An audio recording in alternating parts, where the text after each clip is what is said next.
They didn't knock. They leaned into the doorframe like gravity owed them something. 6 shadows behind them. No names. No noise. Just wait.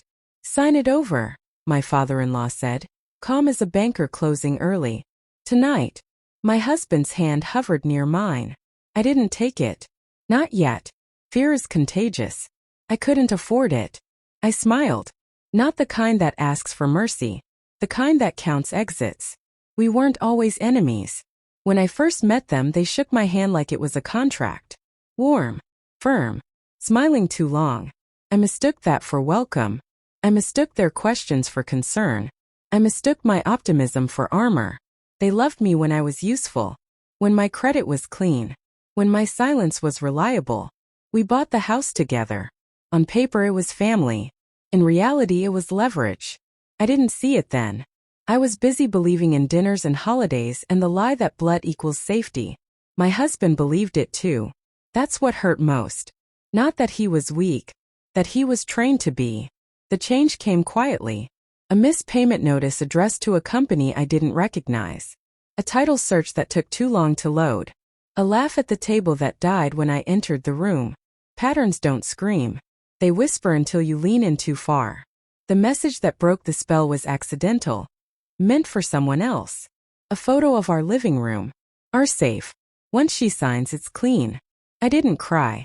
I didn't confront. I archived. Shock is a luxury. I chose clarity. There are parts of my past they never asked about. I grew up watching people take what wasn't theirs and call it tradition.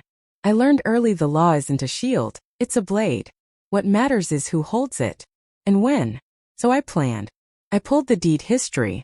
Traced the shell companies. Followed loans stitched together with favors and threats. I found the missing signatures.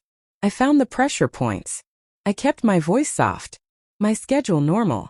I let them believe fear had already won. At night, my husband asked what we would do.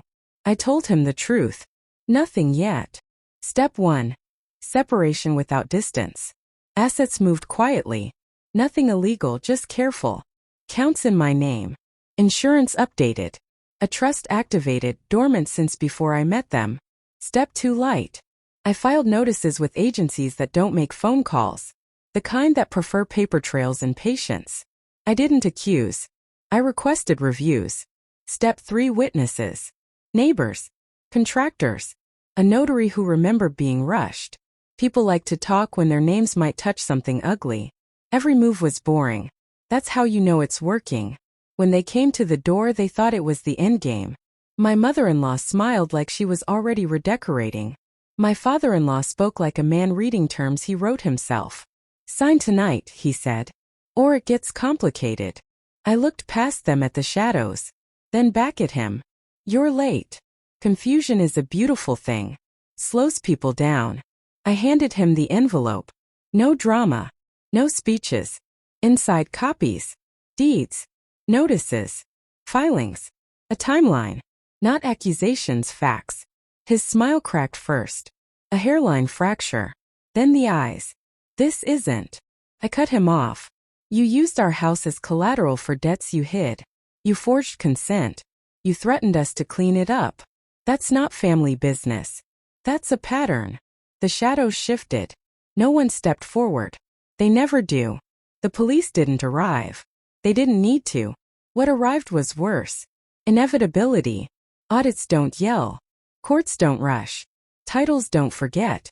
My husband stood beside me then, not because I needed him to, but because he finally saw the shape of the trap we'd been standing in. You want the heat off? I asked. Walk away tonight. No calls. No favors. No family meetings. The house stays. The silence stays. Or this packet becomes a starting pistol. They left without another word. Power doesn't argue when it knows it's lost. After the house felt different. Not relieved, clean. I sat on the floor where they'd stood and breathed. Not because I was shaken. Because I was done holding my breath. I don't feel guilty. I feel accurate. They thought fear would make me surrender. They thought love made me soft. They thought my past was blank because I never wrote it out loud. They were wrong. I didn't take revenge with fire. I used paper. And patience. Justice doesn't always roar. Sometimes it closes the door behind your enemies and lets you lock it from the inside.